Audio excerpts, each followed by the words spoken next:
पिछले लेक्चर में हमने पढ़ा डबल फर्टिलाइजेशन के बारे में, और जैसा हमने बताया डबल फर्टिलाइजेशन जो एग्ज़ाम हुआ प्रीवियस एग्ज़ाम उसमें शॉर्ट क्वेश्चन के रूप में आया था, मगर ये डबल क्वेश्चन के रूप में आता है। और डबल फर्टिलाइजेशन के बाद जो मेन टॉपिक है वो पढ़ना है हम लोगों को पोस्ट फर्टिलाइजेशन इवेंट्स। ये महत्वपूर्ण टॉपिक है, इसमें कई सब टॉपिक्स हैं जो 5 मार्क्स में प्रायः पूछा जाता है। तो पोस्ट फर्टिलाइजेशन इवेंट्स के बारे में पहले जानते हैं। ये है फर्टिलाइजेशन के बाद जो भी प्रक्रियाएं होती है, फ्लावरिंग प्लांट्स में हो या एनिमल्स में हो या ह्यूमन्स में हो, उन सारी घटनाओं को एक साथ कहा जाता है क्या, पोस्ट फर्टिलाइजेशन इवेंट। सिंपली कहेंगे फर्टिलाइजेशन के बाद जो भी प्रक्रियाएं होती हैं जीव में चाहे वो प्लांट हो या फिर ह्यूमन हो या कोई भी एनिमल हो, उसे कहा जाता है पोस्ट फर्टिलाइजेशन इवेंट्स। इसे कई पार्ट्स में बांटा जाता है। जैसे पहला है post fertilization changes in flower. Fertilization के बाद अर्थात डबल फर्टिलाइजेशन के बाद फ्लावर में क्या क्या परिवर्तन होता है उसके बारे में जानेंगे, और ये भी 5 मार्क्स में पूछा गया है। दूसरा है फॉर्मेशन ऑफ एंडोस्पर्म। ये भी 5 मार्क्स में पूछा गया है। इससे कई ऑब्जेक्टिव पूछे जाते हैं और कई 2 मार्क्स का क्वेश्चन है वो भी देखेंगे। एंडोस्पर्म का फॉर्मेशन कैसे होता है फर्टिलाइजेशन के बाद। तीसरा टॉपिक है फॉर्मेशन ऑफ एम्ब्रायो अर्थात एम्ब्रायोजेनेसिस। तो सीड के अंदर जाइगोट से एम्ब्रायो का फॉर्मेशन कैसे होता है उस प्रोसेस को देखेंगे।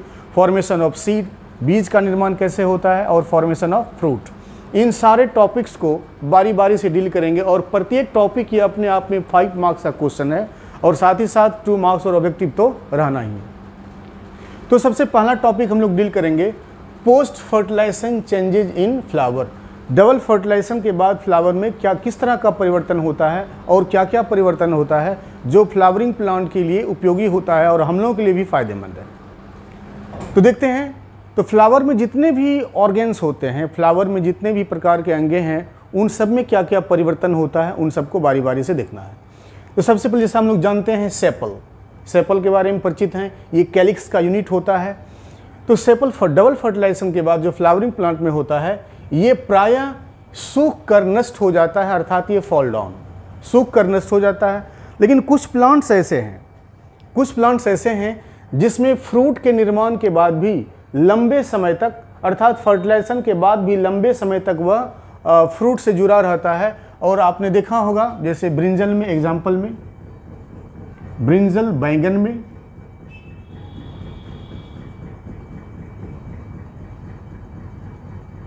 लेडीज फिंगर भिंडी में,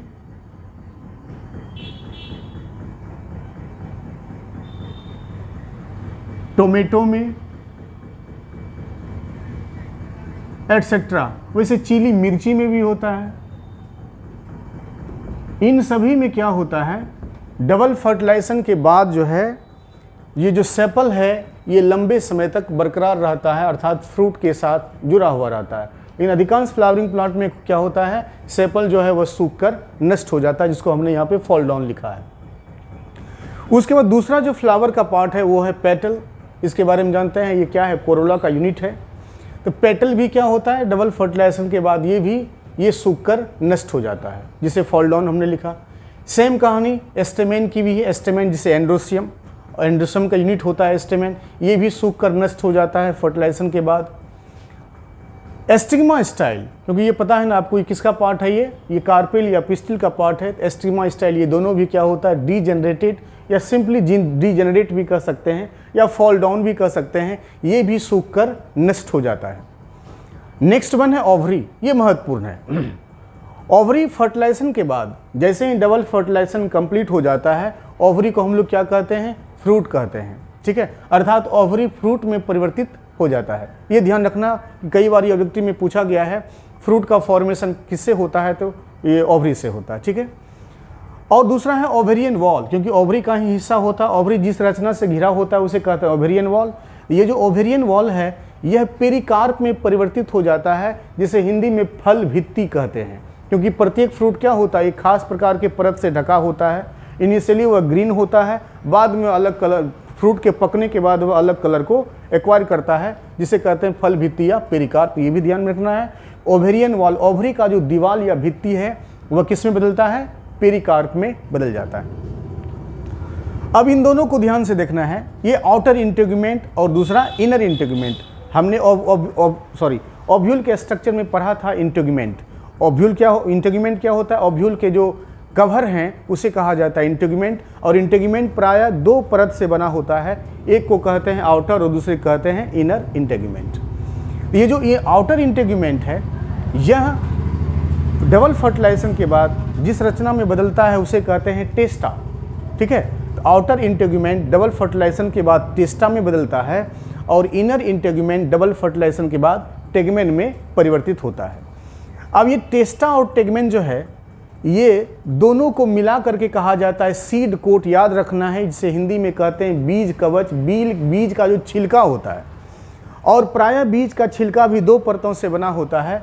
आउटर टेस्टा क्या है? ये बीज का बाहरी परत है, नाम में लगा हुआ है। आउटर इंटेगुमेंट टेस्टा में बदला, यह बीज के कवच का, बीज के कवर का बाहरी परत बनाएगा टेस्टा।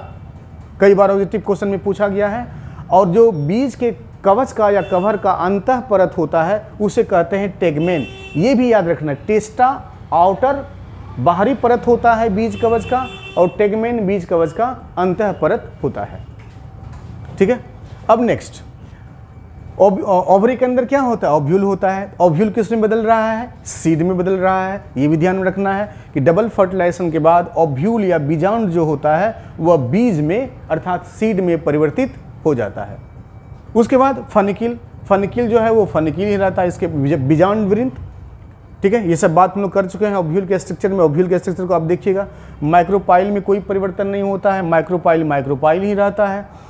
अब सवाल है न्यूसेलस का। यहाँ से दो बातें महत्वपूर्ण हैं, याद कौन कौन सा रखना है हम यहाँ पे लिख देते हैं आपको। ओवरी वाला ये part, ovarian wall, outer integument, inner integument और ये ओव्यूल।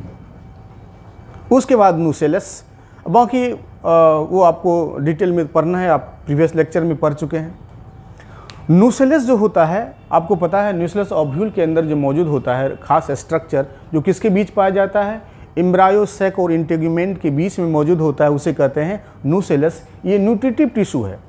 ये सेल जो हो, ये जिस सेल से बना होता है वह डिप्लॉयड होता है। ये भी ध्यान रखिएगा, न्यूसेलस डिप्लॉयड होता है। ये भी ऑब्जेक्टिव क्वेश्चन पूछा जाता है, अर्थात ये 2n होता है। इसका फीचर क्या होता है डबल फर्टिलाइजेशन के बाद? न्यूसेलस जो होता है अधिकांश प्लांट में ये खर्च हो जाता है, कंज्यूम्ड हो जाता है, क्योंकि ये पोषी उत्तक है। ये पोषण देने में, एम्ब्रायो सैक को पोषित करने में, पोषण देने में खर्च हो जाता है अधिकांश फ्लावरिंग प्लांट में। यदि ये बचा हुआ रह जाता है अवशेष के रूप में लिखे हैं, तो इसे पेरीस्पर्म कहा जाता है। ये नीट में भी पूछा गया ये टर्म है, ध्यान रखिएगा। यदि न्यूसेलस डबल फर्टिलाइजेशन के बाद भी कुछ मात्रा में अवशेष के रूप में बचा रहता है तो उसे कहते हैं पेरीस्पर्म। इस टर्म को आपको ध्यान में रखना है, पेरीस्पर्म। क्लियर है? तो आपने क्या सुना? न्यूसेलस, यदि अधिकांश पौधों में न्यूसेलस जो है वह पूर्णतः कंज्यूम्ड या खर्च हो जाता है, और यदि बचा हुआ रहता है उसे कहते हैं पेरीस्पर्म। ठीक है, उसके बाद नेक्स्ट, ये पता है आपको एंटीपोडल सेल्स होता है। ये क्या होता है? ये नष्ट हो जाता है। सिनर्जिड्स, ये भी नष्ट हो जाता है, डिजेनरेट हो जाता है। सेंटर सेल के बारे में आपने डबल फर्टिलाइजेशन में पढ़ा। सेंटर सेल जो होता है यह पेक में बदल जाता है, और एग सेल या ओवम जो होता है यह जाइगोट में बदल जाता है। और इन्हीं चीज़ों को दिखा देना है।